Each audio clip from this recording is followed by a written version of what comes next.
আমার নাম তানজির রাশিদ আলিফ। আমি কাম্পার স্কুল অ্যান্ড কলেজের 10ম শ্রেণীর একজন ছাত্র। গতকাল 12ই March long march for Gaza শান্তি মিছিল ও প্রতিবাদে আমি উত্তরা থেকে শাহবাগ আসি। তখন বাংলা মোটরে একজন আর্মি নিরাপত্তার খাতিরে আমাকে চেক করে। বলে রাখা ভালো, আমি একজন হামাস যোদ্ধা সেজে এসেছিলাম। এর জন্য আর্মি আমাকে চেক করে এবং কালো যে মুখোশটা সেটা খুলে ফেলে। কিন্তু এই ভিডিওর কিছু খণ্ডিত অংশ বিভিন্ন সামাজিক যোগাযোগ মাধ্যমের ফেসবুক পেজ, ইউটিউব চ্যানেল মুখরোচক ও বিভ্রান্তকর ক্যাপশন দিয়ে এটি বিভিন্ন জায়গায় পোস্ট করছে। এর জন্য আমি নিরাপত্তাহীনতা এবং ব্যক্তিগত সামাজিকগত বিভ্রান্তে ভুগছি।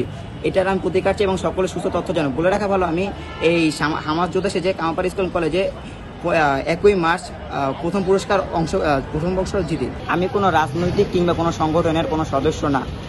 এই ভিডিওর কিছু খণ্ডিত অংশ দিয়ে আমাকে বিভিন্ন ছাত্রলীগ কিংবা কোনো সাংগঠনিক ট্যাগলাইন দিয়ে আমাকে পোস্ট করছে এবং সামাজিক যোগাযোগ মাধ্যমে বুলিং করছে। যেটা সকল সঠিক তথ্য, এটা সকলের মাঝে প্রচার হোক। আমি কেন সেজেছি আর কিসের জন্য সেজেছি।